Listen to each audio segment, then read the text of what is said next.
नमस्कार मित्रांनो, बिग बॉसच्या घरात होणार आहे दीपालीताई आणि अनुश्रीमध्ये कामावरून झिकझिक. चला तर आपण जाणून घेऊया नेमकं काय झालं आहे बिग बॉसच्या घरात. अनुश्री व सागर सोफ्यावर बसलेले आहेत आणि दीपालीताई किचनमध्ये काम करत असते. भांड्यांचा ढीग बघून दीपालीताई अनुश्रीला बोलते, अनुश्री हे तर धुणार आहेस ना तू? अनुश्री बोलते, ज्यांची भांड्यांची ड्युटी आहे ते बोलत नाही आहेत, तू का बोलते आहेस? दीपालीताई बोलते, बाथरूम पण नको धुवू, हे पण नको करू. यावर अनुश्री बोलते, अजून मी 10 आठवडे धुणार नाही. दीपालीताई बोलता, मग कशाला राहते तू इथे? अनुश्री चिडते व बोलते, कशाला राहते इकडे म्हणजे? तू खाऊ घालते आहेस का मला? राखणदारीचं काम कर तिथं. अनुश्रीचा गेम म्हणजे काम न करणे व वस्तू चोरणे.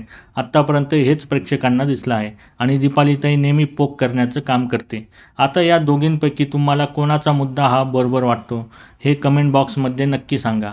आणि अशाच नवीन अपडेटसाठी आमच्या चॅनलला लाईक, शेअर आणि सबस्क्राईब करायला विसरू नका. तोपर्यंत धन्यवाद मित्रांनो.